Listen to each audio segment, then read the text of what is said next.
What up, D-League? Welcome to Week 9. Luckily, the Huskers pulled off a bullshit win in overtime this week, otherwise the tone of this video would be completely different. Things are getting hot and heavy in the playoff race. We're going to take a look now at how things shook out last week.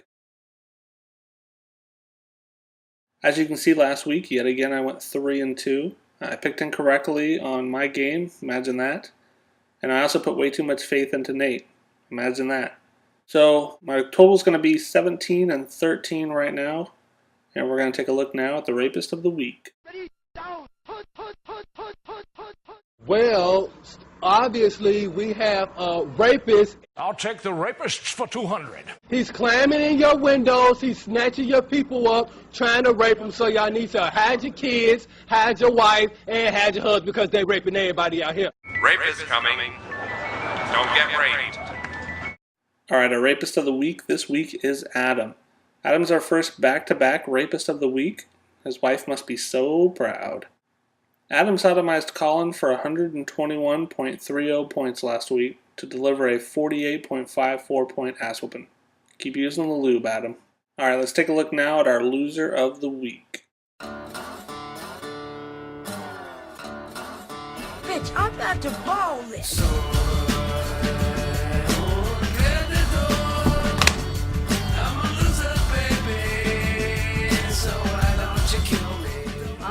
IQ of 48 and am what some people call mentally retarded. He was a retard. I'm a driver, I'm a winner. Things are gonna change, I can feel it. Only reason I'm crying because of the adrenaline. Colin's roller coaster ride of a season found another thrilling valley last week whenever he managed to suck hind teat and only post 72.76 points. Terrible, Colin. Alright, let's take a look now at trades and waivers. Alright, so this week we had a trade. Adam sends Dave Clinton Portis and his 2013 second rounder. Dave sends Adam Thomas Jones and his 2013 third rounder. Adam's taking a page out of Nate's book and trading for a running back that he previously had. Adam's come full circle and is now firmly on the old running back bandwagon. As far as this trade goes, if I thought it was going to put him in the playoff race, or I thought it was going to win him a championship, I think it would definitely be worth what he traded away for Thomas Jones. In the end, though, I don't think that he's enough to push him for either one of those two things. So I see it as just giving up a future draft pick for really nothing. Alright, let's take a look now at the waiver wire. There wasn't too much excitement this week. Dave did get Portis in that trade from Adam and then immediately drop him, and I picked him up. It's a trap. Jamie did end up picking up Shenko, which he's going to turn around and start right in Dave's face. Hopefully that's not the reason why Jamie wins this week. Alright, first up we've got Mind Grapes taking on Sunday. I'm coming into this at a hot 3-5. Nate's coming into this at 1-7. Well, there's nothing like starting out with our toilet bowl matchup of the week. This is clearly the battle of the two worst teams in the league. As terrible as my team is, it does still remember what it's like to win a game once in a while. As long as my wide receivers show up this week, I should win in every matchup category. Normally I'd go with Rodgers, but Phillip Rivers is one of the best fantasy quarterbacks even if he doesn't have anybody to throw to, and Houston's pass defense has been pretty much terrible. Rivers should be able to put points up this week, even if it's to receivers nobody's even heard of before. My team is finally starting to come to life. I'm positioned actually pretty well for a playoff run if the opportunity presents itself. After this week I should be one step closer. Unfortunately for Nate, I think he's done dealing this week. You shall not pass! Alright, next up we have Team Disenchantment taking on Mavericks. James is coming into this at 4-4. Dan's actually sitting at 5-3. So I've said it once and I'll say it again, it's time to get aboard the Dan train. Dan's sporting the league's largest winning streak, sitting at 5 in a row right now.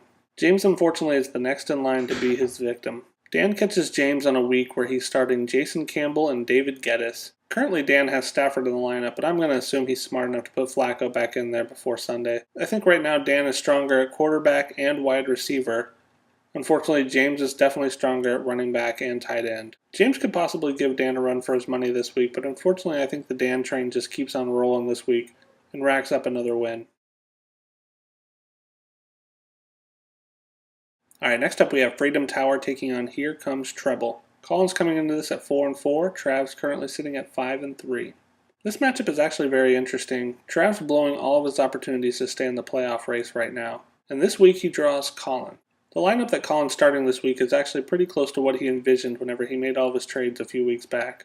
Unfortunately for Colin, whenever you look at his roster lineup, there's more red ink next to the names than there were on my English papers back in high school. But if Vic starts, and Harvin starts, and Jackson starts, and Williams starts, and also Jones starts, Travis could actually have a fight on his hands. Travis has the matchup advantage in pretty much every category, except for one, Lady Luck. Lady Luck's been a real bitch to him. Unfortunately for Travis, though, I think the bad luck is going to continue. I'm actually going to pick Colin here for an upset win.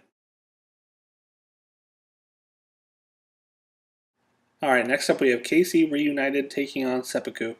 Sean's actually sitting at 3-5, Adam's coming into this at 4-4. Here on out, matches that don't include Nate are going to have big impacts on the playoff race. I think it's without question that Adam wants back in this race almost more than anybody. As you saw earlier, he even made a move for an old running back that he previously owned just to try and keep him in there just a little bit longer. Half of his team is on bye pretty much, so the running back that he traded for is actually the only one he really has to start. Matchup-wise, Sean has him at quarterback, running back, and special teams. But Adam has him at wide receiver, tight end, and Lady Luck. See, my guess is that Lady Luck is a white woman, because Adam has clearly spread his seed to her. Adam has been putting up ridiculous point totals with a ridiculously poor team. Sean unfortunately seems to have lost his spirit after the back-breaking loss to Jamie last week. He didn't even try to get Shenko off the wire to address his tight end needs, and he continues to stick to his guns at wide receiver and not make a move. Sean currently is on a downward spiral, and Adam currently is the exact opposite. So I'm actually going to place my bet on Adam this week.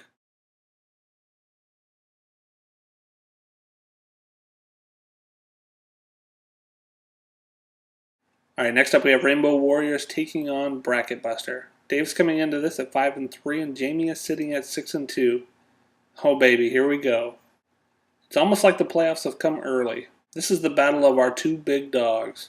Hell, even Michael Vick is excited about this. So we're going to take a little special look at the lineup for this week. So Dave's actually going to roll with Freeman at quarterback. I'm not the biggest Freeman fan, and unfortunately Jamie is starting Peyton Manning, so it's pretty obvious who has the advantage in that category. But at wide receiver we have Wayne, Roddy White, and Nix taking on Jennings, Johnson, and Marshall. Johnson's still a bit nicked up. Marshall's going to end up getting the Baltimore defense, and Jennings has been inconsistent throughout the year. This is probably one of the few times throughout the year where Jamie won't get the matchup advantage at wide receiver. But running back's another story. Dave's going to start Bradshaw and Turner, but Jamie unfortunately is going to be starting AP and Foster. Dave would dominate most teams with this set of running backs, but unfortunately this week Jamie's actually going to have the advantage over him. At tight end we're going to have Watson taking on Shenko. This is actually about as bad as these two teams are going to be in any one position. Jamie actually just picked Shenko up off the wire just for the purpose of starting him right in Dave's face. We're going to see how that pays off for him. As sad as both these tight ends are, I actually think Shenko's probably the better of the two. The unfortunate part for Dave is that Patrick Willis is on a bye, so unfortunately he's going to lose his IDP monster and lose his advantage at special teams as well. I think Jamie unfortunately is going to have just a little bit of an advantage over Dave. And unless Dave can pull an upset up, I think Jamie's actually going to take it, so I'm going to pick him this week.